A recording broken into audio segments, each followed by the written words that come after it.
Hi everyone, welcome to the SketchUp uh, demo.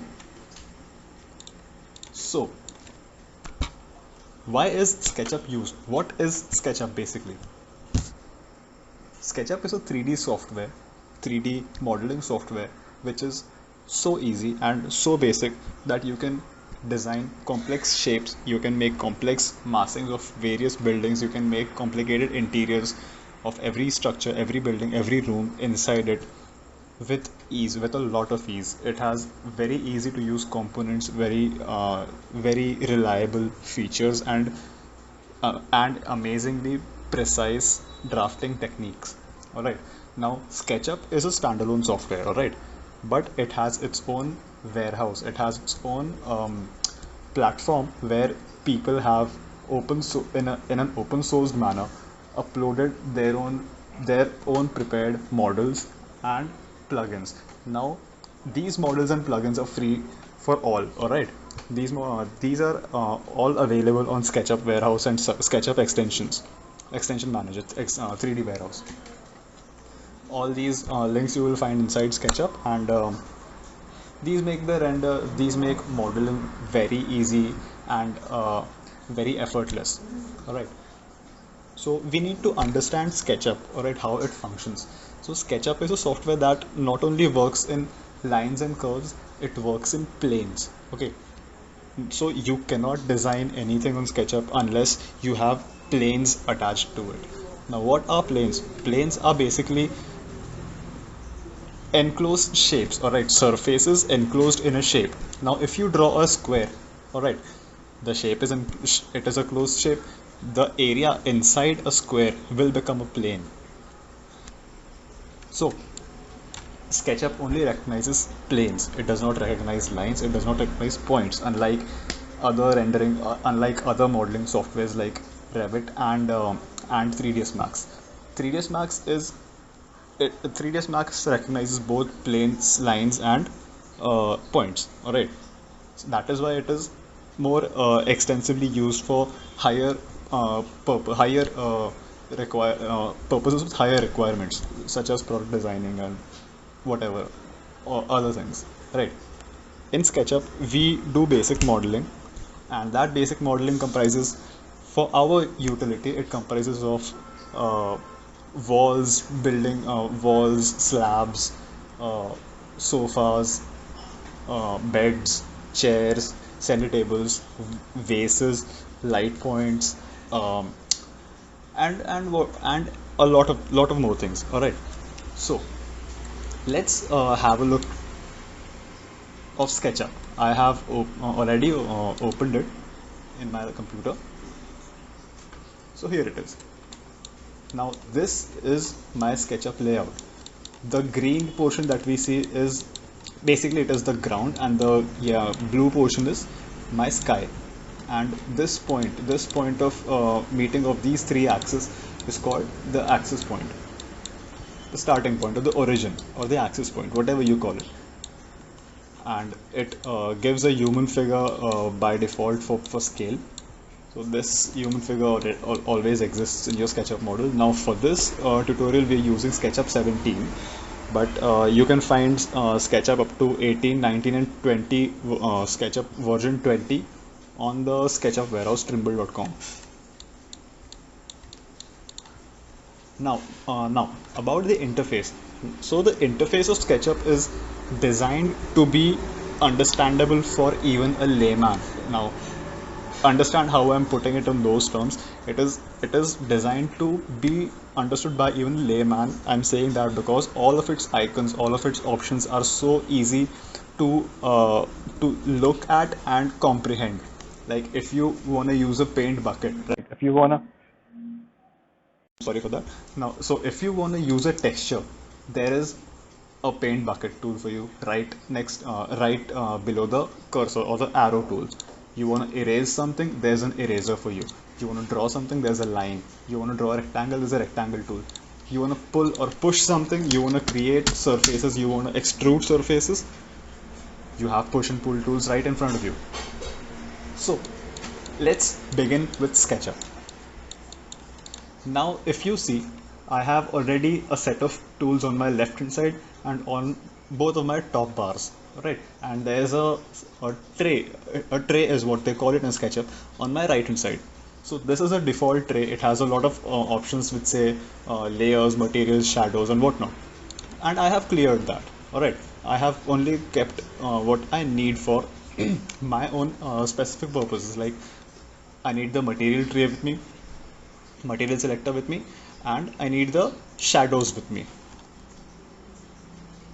So these two I have kept over here. I can always arrange the width of this tray by only merely pushing and pulling it, stretching it, also to say.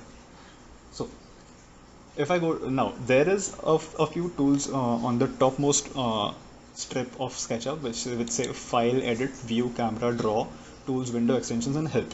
Now the File tab consists of every function related to a file in SketchUp. It says Open, Save.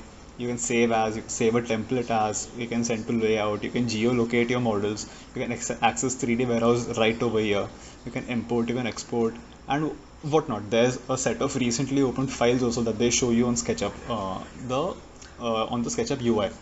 Right. So moving on, we have the Edit tab over here. The Edit tab comprises of every feature that you can use while you are drafting inside the model. For example, there's undo, there's redo, cut, copy, paste, delete, select all, hide, unhide, log, unlock. There's a lot of features that SketchUp offers, right? Like I said. So a lot of them are disabled right now as there is nothing on the selection right now. Now, just once I select this human figure inside the model, you'll see that a lot of these get turned on. Delete gets turned on, select all gets turned on, hide and hide gets turned on, lock gets turned on, right? So all these features act just the way they are said. Then I have view. I can set new toolbars over here. For example,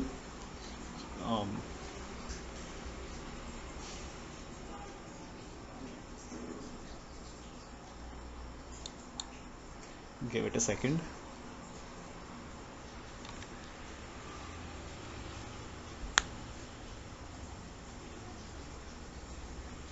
So it's basically that I can turn more and more toolbars on from this. Like there's camera toolbar, there's the construction, then there's mirror. This is the mirror tool over here. Then the large tool set that we see over here, it is the tool set on my extreme left hand side vertical. That is the large tool set, and you can always turn these on and off from here itself. And you also have a shortcut for accessing these.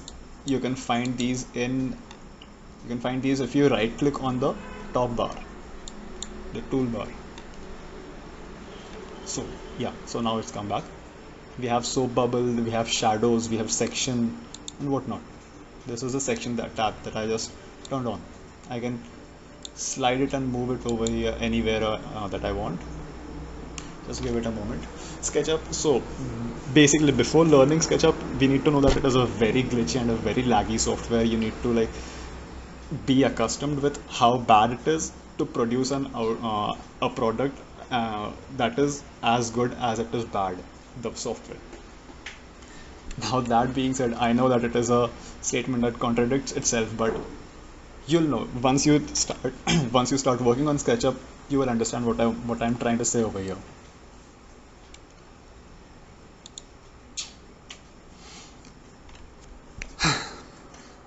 So the first tool that we have, all right, moving on, let's give it its time. Moving on, the first tool we have is the mouse or the pointer or the move tool, arrow tool, whatever you call it. It is the normal mouse selection tool, right? So you have that, and then right next to it is the paint bucket tool. Paint bucket tool is nothing but it is a bucket tool where you select the textures from the extreme right and then put it on the surface of the model or whatever. Right, okay, so now it's come back. So let's make something. I have a paint bucket tool, I have an eraser. I want to make something. Let's click on the line tool. The shortcut is L. Alright.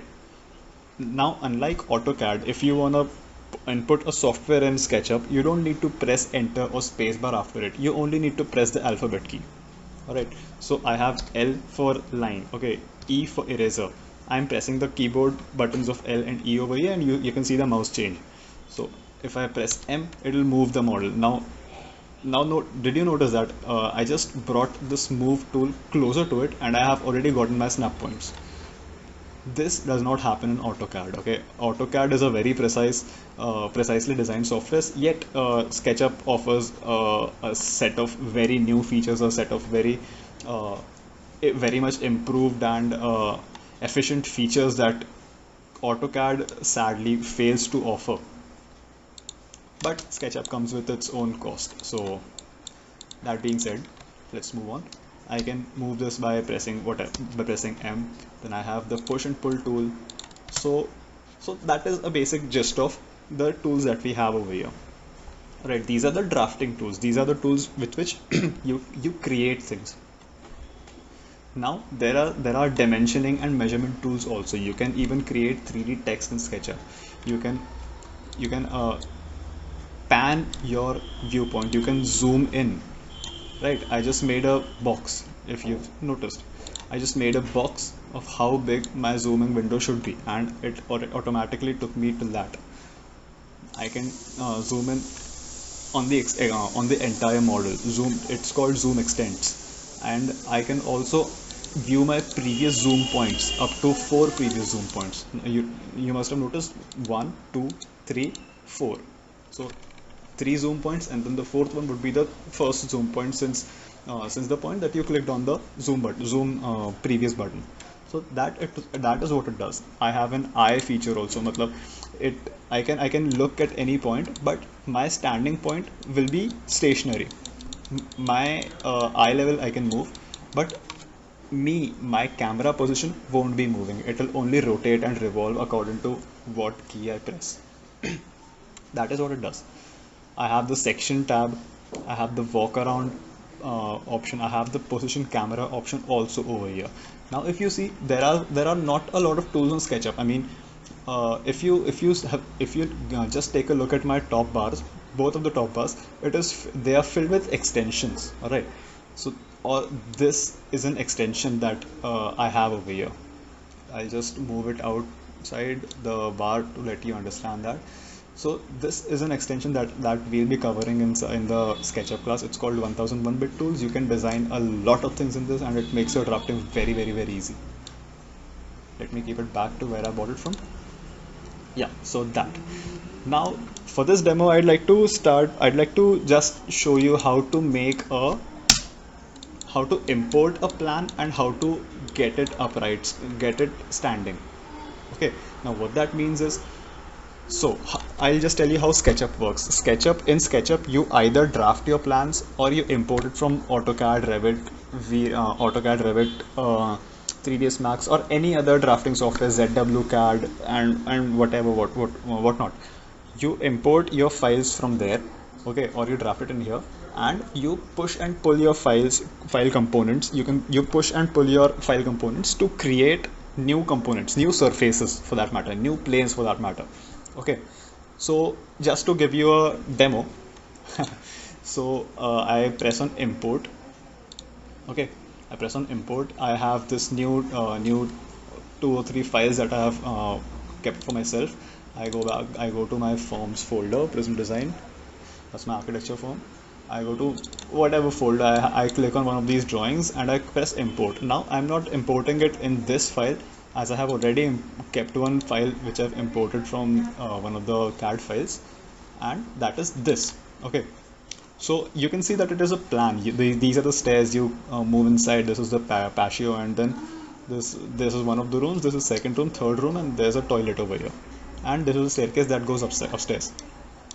So I have this plan that I have imported. Okay, so a lot of times what happens that the scale does not match. Either the plan is too big, or the human figure is too big, and it is not in a proper scale basically. So for that, before we start the modeling, we always need to confirm. Now in this case, the scale fits perfectly fine, but in case it does not for you, you can rectify that in just a few clicks. All you need to do is go to window. All right, go to model info. Over here you'll see units. Now the format is architectural, and the units are inches. Okay, precision is 1 by 16th. I change it to 1 by 4th because 1 by 4th is a very perceivable uh, length that we are, snapping to. And and lengths smaller than 1/4 of an inch are not really useful while you're on the site and while you're explaining something to a laborer to do in an interior environment. All right, your measurements would differ, but they would differ by fractions of centimeters. That doesn't really, give you that level of efficiency. So let's keep it to 1 by 4 for easier usage. Now we have that. The drawings are inches. We have that. In case the scale is incorrect, you automatically get a drop down over here.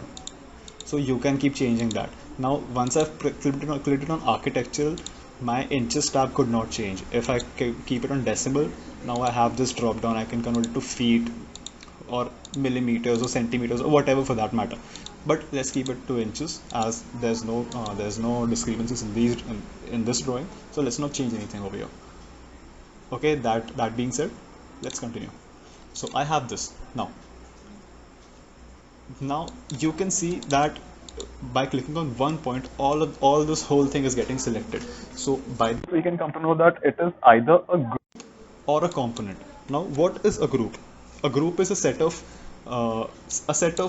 elements, a set of tools, elements basically, lines, be it circles, be it whatever, a set of elements that is grouped into one. As the name suggests, they act as a single thing. Okay, now this may be a group. Let's copy it somewhere. So how do I copy it? I press the move key. All right, then I select the starting point of this. All right, but now that you see it's moving, right? So I need to just click on control once. So now I've clicked on control. Now you can see that it has replicated itself. Now I just need to move it in whatever direction I want it to go on, and I press the distance. For example, I want it 100 feet away from this, right? So I just have replicated it over here. Now in SketchUp, SketchUp is a very easy way to even array these things. I move it to suppose say 75 feet. I press enter. Now for me to array it, or for me to repeat this copy command, I just have to press star and 5, for example. It gets replicated 5 times in all. So that is how easy it is to move and array in SketchUp as compared to any other software. For example, AutoCAD. In AutoCAD, there's a command that you need to use. It is called array, ARR. Is a shortcut. And even after that, it gives you like 3 options to, horizontal array do you want, or you want a linear array, do you want it in a row and column fashion. SketchUp doesn't give you all that. As a standalone software, it doesn't, but there are obviously plugins to do every sort of thing easier for SketchUp, as it is an open source platform for people to upload their works and plugins on that. So SketchUp does give you that. You can take your plugin, buy a new plugin or download a new plugin from there, and you can very well incorporate it in SketchUp, and there you go. I mean, there's nothing more for you. So you have that functionality with you then. So for this case, I will erase the rest of them, and get back to my one plan. Alright, so I just changed the view, if you've noticed. So I clicked on this top view. I can go to the front view of this, right side view, left side view, back side view, whatever. Now I need the plan, right? So I've gone to the plan view. I zoom in.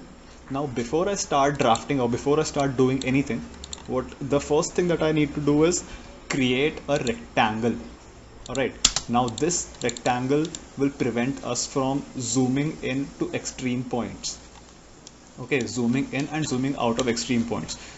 One bad habit of SketchUp is that it does not recognize the zoom properly if your arrow is not placed on a plane. It will probably zoom into ridiculous proportions, or zoom out in ridiculous proportions as compared to the model. Then you might keep searching where your model's gone. Like, see, just now this happened. I was just zooming in and it's gone. You see, it's gone like so far I cannot even see it. So for this to not happen, you need to make a rectangular plane under your model. You have to do nothing. You just have to, suppose this is your model, you've imported this, press R, it will make a rectangle. Make a random size rectangle around your model. Just make sure that your rectangle covers the entire model inside it. Alright, so I make this into a group, and then I right click on it and I lock it. Alright, for this to not be movable. Okay, so once that is done, now I can freely enter this group of mine by double clicking on it, and if you see, I've gone inside the group.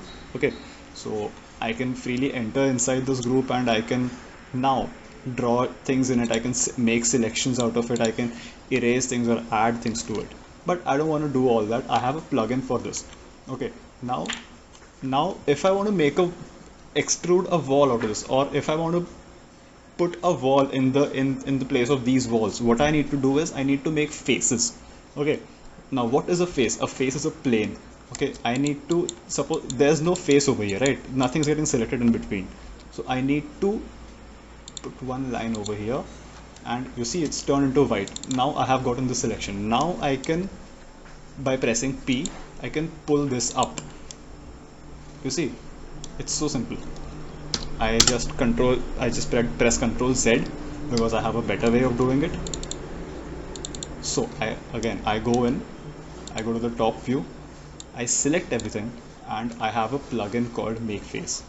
Now what that does is it reduces my effort drastically. Okay, now just imagine what I had needed to be done in case I did not have Make Face. I would have required to have made each and every line, repeated each and every line until the point that there's no free lines, there's no vacant planes on the model, so that I can use them, right? So I would have basically needed to make all these walls, inside of these walls get filled with planes by creating rectangles, by creating different shapes, okay, by creating lines. But now I can just do that by a click of a button. See, this is the Make Face plugin. You can see that on your screen. It says Make Face. Select edges for Make Face. Simple as that. Now the whole model is a face. Alright, whole model has a face. Now all I need to do is pull this up and give dimension. How high do I want the wall to be? For example, 10 feet. So I press 10 and the feet button. Alright, so I press the dimension, I press enter. Now that is 10 feet for me. I double click on this. Now what does double click do? Double click on SketchUp repeats your previous dimension. Okay, if you're in any tool, it will only repeat your previous dimension, be it an offset tool, be it a rectangle, be it a circle. If you made one circle of say 50 centimeter radius, if you double click on that circle, if you make a new circle and double click on that, it will again make a 50 centimeter radius circle. That's one great thing that SketchUp does. So I'll just follow through. I press double click on everything that I see. Double click on everything that I see, everything that I see. Now let's be careful to not click on wrong surfaces, because then you'll have to pull them down, and then you'll have to press another button for, like you have to make another wall and then give it another dimension, and then you'll have to follow that wall's double click dimension. So just be careful when you do this, as this is a simple plan. All the walls are at once being pulled up to 10 feet. But yeah, it is a very simple plan. It's not even complex. It's like 3 rooms and 1 staircase, right? So it's a very simple plan, non-complex plan. That is intentionally why I took this for this demo video. So moving on, I can pull this up over here, right?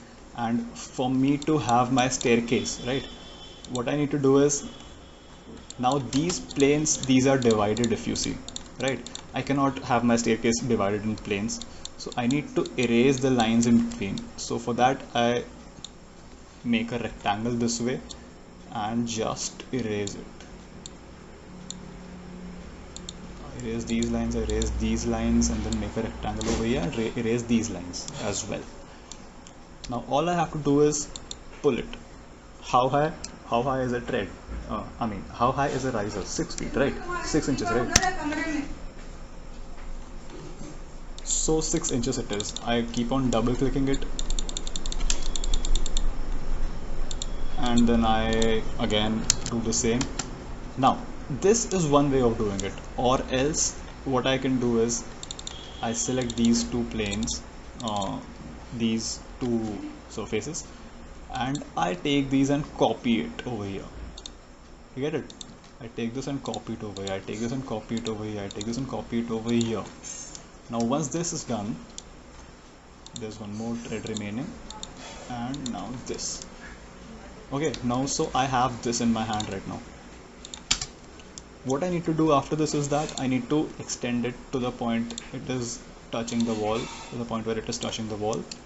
Once that is done, I have to repeat my process again. I take this, I move it up, I move it to 12 inches, alright, and then I take it into selection, all the sides of it, and I need to be careful on the way I select, because even if I'm making a wrong selection, right, so it will be taking those planes with itself when it moves. Like, see, for example, if I forget to press control while moving, okay, it gets stuck, as there's these edges which are stuck to this plane and these edges which are stuck to the mid landing plane. So for that to not happen, I have to be very cautious to press control and make my selections properly. Now once this keeps happening, then I just press star and the number of threads that are remaining, that is 1 2 3 4 5 6 7 8, star 8, enter, and I have my staircase ready. So this is my staircase in 3D. And did you just notice how long it took to make that? Hardly 15 minutes, not even that much, right? So now my massing is done. All right, all I have to make is a plinth and a roof. So for my plinth, I make this rectangle, and I subtract this rectangle from it and erase the rest of the lines. I keep this someplace else. This is my plinth. So let my plinth be, for example, say 1.5 feet. So my plinth is 1.5 feet high. I take my walls, I keep it on the plinth, and it's placed. Now see, there are two lines that I'm seeing over here, right? So there is obviously some mistake, because a plinth and this needs to only have one line, and my selections don't extend away from my model. So let's double click and go inside the model and see what wrong we've done. I press comma, the face gets erased, gets hidden. See, now this one step is coming down. That is an error made by me, right? So I need to rectify that. I need to pull it back to this surface. Once that is pulled back till there, now there's only one line for selection. There's no two lines. Now just make sure that whatever you draft is in a group. Now why is that very important? It is very important because grouping objects makes editing them and rectifying your mistakes very easy. If suppose had I made all of this with single lines, any mistake that I would have done in this model would have been permanent. I would have had to erase all of that, to the point that I find that one incorrect plane and then erase that plane as well and then remake the rest of the model. That is a very time consuming and a very tedious process. So to avoid that, make it into groups. And if you have repetitive elements in your design, just make it into a component. That makes it way easier. Now what is the difference between a component and a group? A component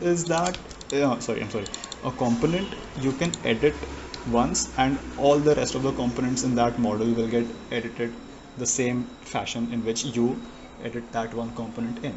Basically they're all identical. You change one detail of one component, all the components are changed. all the similar components are changed. That is what a component is. So yeah, now while I was talking to you, I have successfully made a roof for this house, which is 6 inches uh, deep, and this is how it sits. Now I need to like increase the size of this, so I make one line over here.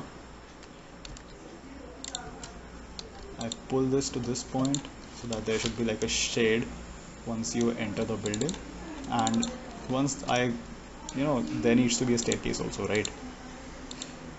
So 12, 6, enter, and I erase the rest of the lines.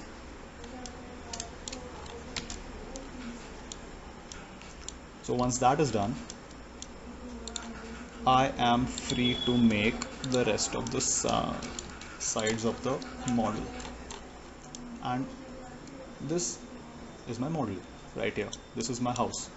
Now all I have to do is add windows to it and add doors and give a cutout for the staircase, which I can very easily do right now by doing this and pulling this rectangle up. Now what I just did is that I made a rectangle from this point to this point, if you've noticed. So I click on R, I click on this point, I go till here, and then I pull this rectangle up, push this rectangle up. Now there's a cutout, okay, the slab. That is how you do the basic modeling in SketchUp. Very easy, is it not? But there is a lot more and a lot more things you can do. For example, you can create jalis, you can create artificial green walls, you can create a lot of things. You can create way more options of staircases than this one primitive set of planes. And that too very easily in a very less amount of time. So I think this should be it for my demo. In case you have not understood something, please contact me. I am here to explain you everything. And also, if you learn something new, I'd like you to enroll for my classes. They start from the 26th. I'll be teaching you SketchUp, Photoshop, V-Ray, and AutoCAD. Now once this is done, I'll just save it by pressing Ctrl and S. Go to the folder where I want to save this. Go to the location of my save file and just click on save. Now I also have a set of versions for which I can save my model in. For example, I'm using SketchUp 17, so it will not show anything higher than 17th version of SketchUp, but I can always save it in something lower. For example, I make it a habit to save my things in SketchUp 8 version, because not a lot of people are using 17, even though it is already gotten old, I'd say. So let's save it in version 8 or 7 or whatever. Press save, you'll have it saved. I don't need it saved, so I'm not saving it for now. And I can just close the software and it will just go away. Save changes from title. I don't want the changes saved, so no. So that was a gist of the software SketchUp. I hope you learned something new. Now I'm repeating. What have we learned in SketchUp today is that a few UI tweaks and iterations, how to do your units and dimensions properly, and how to import a file, and how to build a house altogether. So that being said, let's continue with the next software. Thank you.